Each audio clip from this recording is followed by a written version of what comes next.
This weekend was MLB All-Star Weekend, and Cal Raleigh stole the show, and the MLB Draft was this weekend. So we are going to talk about all those things. Obviously, wrong side. John is not here, so I'm just going to be here doing a solo show for you this week. I hope you enjoy. We're going to talk all things Mariners. We're going to take a deep dive into the MLB Draft on YouTube. We're just going to stick with it, but for those of you on Spotify, Apple Podcasts, wherever you're listening, here is some Coyote Picnic. Okay. Those of you on YouTube, we're just going to keep it going. All-Star Weekend happened, right? Cal Raleigh wins the home run derby. That was glorious, right? That was one of the cooler things that's happened in terms of Mariners fandom in quite a while.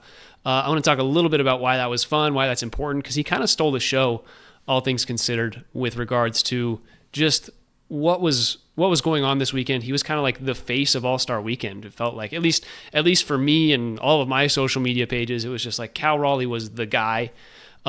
Really cool to see. I feel like O'Neal Cruz had a little bit of a moment and it was like a lot of young guys in the home run derby and the All-Star game and just kind of around baseball this weekend. So really cool to see. But Cal Raleigh specifically, obviously the controversy that came from this weekend was the Brent Rooker, Cal Raleigh home run distance comparison. You know, Cal Raleigh beats him by like less than an inch or whatever it was. That's exciting. I think it kind of like it was a way for the MLB to make the home run derby a little bit more exciting than it probably felt like for the average viewer. And it got some, sparked some controversy on Twitter and all that kind of stuff.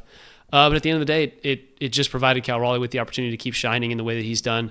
Will he get the MVP? I feel like I've been seeing a lot more people kind of stick on the Aaron Judge train and just say, Aaron Judge, the numbers that he is providing are kind of outweighing Cal Raleigh. So just a little bit of an update there. I think us Mariners fans, we want Cal Raleigh to be the MVP, but we'll see what happens. The time will tell as this season goes along. There's still half a season to play. If the Mariners, if he is part of a huge surge and the Mariners take first place in the American League West, anything like that happens, then you could really see Cal Raleigh start to kind of jump up in terms of the polls and kind of understanding of who's going to win that MVP race. But for now, I would take Aaron Judge personally. Just if I was a betting man, I'm not saying that I don't think Cal Raleigh is the MVP, but if I was a betting man, I think the people are on the Aaron Judge train right now. That being said, that was a quick discussion about Cal Raleigh. It needed to happen because obviously he's been great.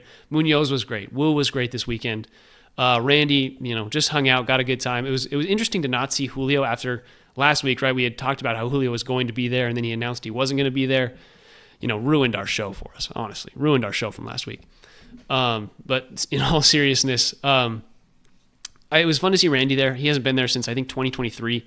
And the way that he's been playing this season, like, he deserves it. He's a probably top 15 outfielder in all, or at least in the American League right now. So really cool to see Randy get to shine there.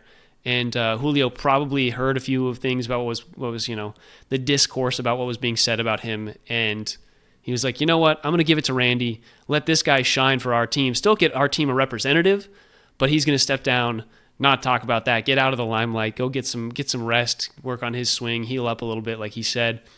And I hope that did him some good. So really just a good weekend, good weekend to be a Mariners fan, obviously from the MLB Draft, which we're going to talk about here in a second. Also, the sweep of the Tigers. I mean, come on.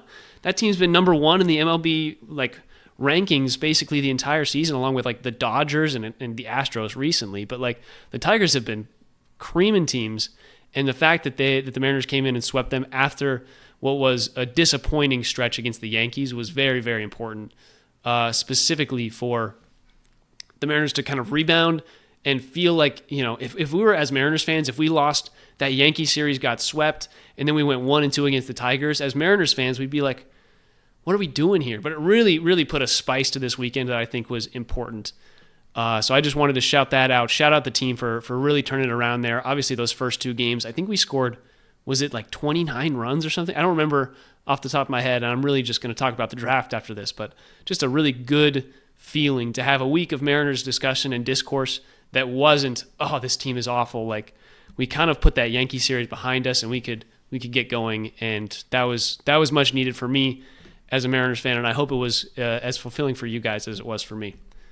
Now, I'm going to take a quick drink of water because monologuing is not my specialty. I'm used to having John here, but I'm going to get into the MLB Draft and how the Mariners were able to get Kade Anderson. I haven't even said his name yet, but the Mariners got Kade Anderson with a third pick. We didn't think that was possible. Last week we were like, there's no chance. They're going to get Eli Willits. They're going to get Jamie Arnold. They're going to get one of these other guys. The Mariners got the projected number 1 pick in Kade Anderson. I want to talk all things Kade Anderson for about 5 minutes here, just to kind of reiterate why he's a very important pick for this Mariners team, and why I think the Mariners world is probably hyping him up too much. I hate to say it. I hate to put a damper on the energy that's been coming, but I have to. Guys.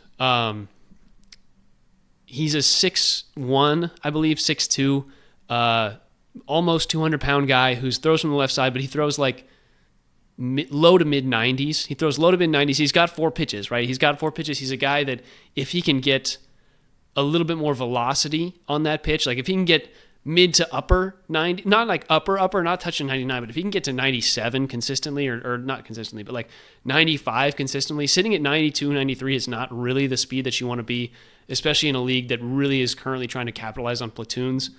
Obviously, everybody thinks he's MLB ready, and that is probably the case, but he's not a Paul Skeens. He's not going to slot in and be your ace pitcher right away. I think most people know that, but if you thought that, that's not going to be the case, right? He's going to be if he comes in at the end of next season, right, because the Mariners have shut him down for this season. He's not going to pitch in 2025.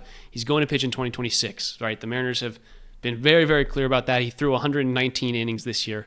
They don't want to reactivate his arm. They wanted to get him some time to rest, hang out. And this is a guy who wanted to pitch for the Mariners. Like the Mariners are a team that is known for their pitching development, so it's really cool to get this guy.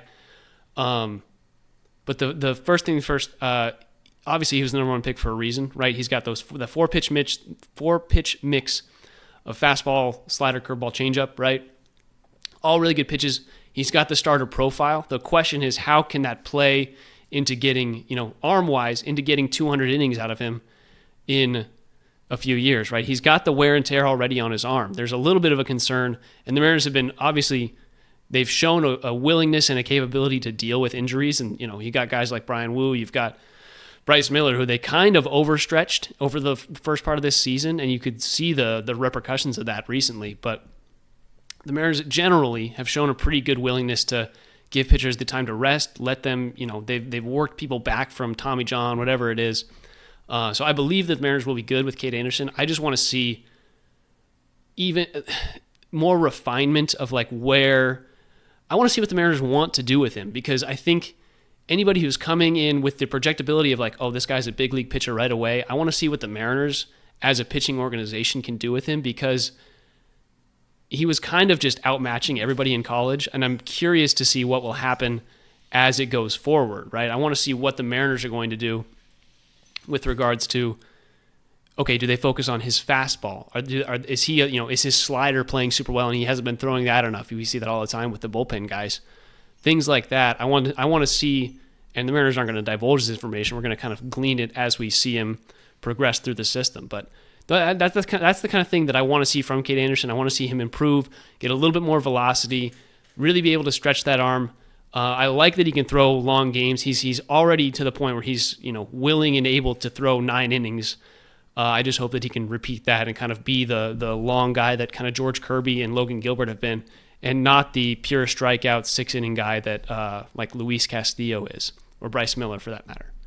So that's what I wanted to see with Kade Anderson. So just wanted a quick discussion on him because it's super exciting. We got him at the number 3 pick. Obviously, the Nationals took Eli Willits. He's the youngest guy ever, I think, picked at number 1, which is awesome. Great for him. I was thinking that the Mariners would take him if he got that far. But yeah, just it's crazy that he fell. The Angels, I don't know what they were doing taking Tyler Bremner, but it is what it is, guys. We gotta sit here and be glad that we got these picks. For now, I want to talk the rest of the draft, right? Everybody's seen all the Kade Anderson discussion. It's 3 days after the draft. We're not here to reiterate those things. I just wanted to talk about them real quick. But now let's talk the rest of the draft. I'm going to talk about some guys that I like, some issues maybe that people might have with the draft, and mainly in those first 7-ish rounds, because the later you get, the more it's just like shots in the dark, right? Those guys could play anywhere, any position. They might shoot up the rankings, who knows? But for now, let's get into it. It was a pitcher-heavy draft, guys. It was a very, very pitcher-heavy draft. I don't know the exact numbers. I don't have them off the top of my head, but they definitely took, I think, 12 or 13 pitchers. And John and I talked about this last week. It was basically, we knew that the Mariners needed to revamp their pitching system, or pitching group for that matter, because right now all their top prospects are on the hitting side of things. When it comes to Colt Emerson, Harry Ford, you've got Farmelo, you've got Lazaro Montes, you got guys like that. That's the hitting core, right? That's the next hitting core for this team that we hope to either be able to trade away, right? As we expect with Harry Ford and maybe another couple guys, Michael Arroyo, things like that. We expect them to trade those guys away, but there will be some of those guys that stick around. But the next core right now is set as fielders, right? We want them to bring the pitchers in. We want this to be the next round of Logan Gilbert, George Kirby, Brian Wu, Bryce Miller. We want this to be the next round of guys who will come in and pitch for this team in 4 or 5 years, basically. This is the timeline that we're expecting, with Kade Anderson kind of stepping in between to bridge that gap, right? He's going to be the Luis Castillo that we acquired, but he's going to be the Luis Castillo for that next group of pitchers that come in. So this is where you see that happen, right? You see them take so many pitchers, and we expect a couple of them to make the major leagues.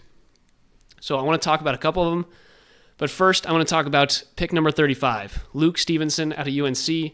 An all ACC player. He was a really good catcher. And do I see this as a Harry Ford replacement? Probably, right? Harry Ford was, and I hate using the phrase blocked, because if you're good enough, you will find time to play. You will get playing time. But Cal Raleigh is going to be the catcher for this team for 6 years, right? He got that extension at the beginning of this year, and he's going to be around for the next 5-6 years. And I don't see the merit. Like, this is our guy. This is our Julio replacement right now while Julio finds himself. And I don't think you can say, oh, Cal, you're going to DH more. There's a world where Harry Ford can come up and basically be the Mitch Garver, catch 40 games a year or whatever it is. Maybe give Cal some spots at DH. But you want Cal basically playing every day, because he's obviously like your whole team this year. And if not that next year, you are expecting more things out of other players. But Harry Ford's kind of become expendable in that sense, and that's why everybody thinks he's going to get traded. That's why he plays a premium position at catcher. He's got a good hit tool. He's doing really well in AA right now, so you expect him to get traded. This is that replacement, right? I like everything that we've seen from Luke Stevenson. He's actually got good power from, I believe, the left side of the plate. He's a left-handed catcher who obviously would play well in T-Mobile Park. He hit 19 home runs, I believe, out of UNC, and just kind of dominated. He was just dominating. Obviously, like I said, all ACC, which is a good league. It's not the SEC, but the ACC is a great system, I guess, when it comes to, you've got teams like Duke and kind of like that next tier. The SEC is kind of its own world. It's its bread and butter, but the good players can come out of the ACC and be good for major league teams. So I really like Luke Stevenson at that spot. We got some value there. I think he was like a top 30 projected pick, and he kind of just fell to us at 35, luckily. Other teams were looking for different things, but really like the pick for the Mariners for Luke Stevenson. Next up, pick number 57, Nick Becker, a prep shortstop out of the New York area. He's going to be tough. He's going to be tough to get to actually commit to the Mariners. He's got a commitment to Virginia right now, and that commitment follows his brother there, right? So he probably wants to play with his brother, but he's a really, really good, like 6'4", I think has room to fill out, like 6'4", 210-ish, 200. Shortstop, theoretically. I think he's more of a projectable third baseman. Some people think he stays at short. It's tough to look at a prep shortstop right now and think that, especially if there's somebody who's 18, that they're not just going to get beat out by Felton Celestin, right? Felton Celestin is basically the guy that the Mariners think is going to take over the shortstop role in the next few years. I'm surprised the Mariners didn't pick a more ready guy, but this is a guy who projects well at third base. He's got good power, or decent power. He's not like a huge raw power guy, but he's got good power, and I think he really could fill out well in that third base spot. Throw anybody with Perry Hill in this fielding coaching group, and you can see really good things. So if we can get him to stick with us after, get him the right amount of money, whatever it is, then I could see really good things coming from Nick Becker. But don't expect that, right? I kind of look at this guy as a tough one to pull out of the commitment to Virginia. So if we do get him, that's awesome. He'll slot in with this like younger group of guys, the Felton Celestins, the Colt Emerson, if Colt Emerson's playing second base, whatever it is. Like we've got the Ben Williamson, Cole Young, Harry Ford group, and then we've got a little bit younger group that's like those 18-year-olds. That's the pitchers that I'm thinking of that are going to come in here as well. But it's a really fun group, and I would love to see Nick Becker stick around, but we will see. Fun, good, projectable player. I like him with the team, but we will see if he sticks around. The 91st pick, Griffin Huggis. I'm not 100% sure. I looked at some of his tape, and he's an exciting guy. He's an exciting pitcher. He's athletic, right? He was a two-way player for the first couple of years. I believe he was at Louisville. Or no, never mind. That's a different guy. He was a two-way player for the first couple of years, though. Definitely an athletic player. And when I looked at his pitches, they were all like late breaking, and he looked like a guy who actually could have the profile of a pitcher like Brian Wu without the injury history, right? He kind of just looks like the way that he throws is a more athletic, downhill, like lower arm angle guy, and I'm doing all these motions like you guys can see. But he's a more athletic guy, and he looks more. And athletic guys, I was listening to a podcast about injuries and stuff to MLB players and their arms and why everybody's needing Tommy John, and it's because a lot of them are just like over and over repeating the same motion, and that just creates a lot of stress on the elbow. If you're an athlete, right, if you're just more athletic, you grew up playing multiple sports, whatever it is, like about the kinetic chain and how your whole body is connected, and the more well-rounded you can be as an athlete, the better it looks for your arm long term, right? That's why you see, I don't know, guys like Justin Verlander, he's an athlete, right? He's an athlete. He's a pitcher, obviously. He's great at pitching, but he's just like body-wise, build-wise, he's an athlete, and that guy's been able to pitch into his 40s, right? So I think Huggis is a projectable guy. Looks like he could be a starter. Just the way that his pitches move are really cool.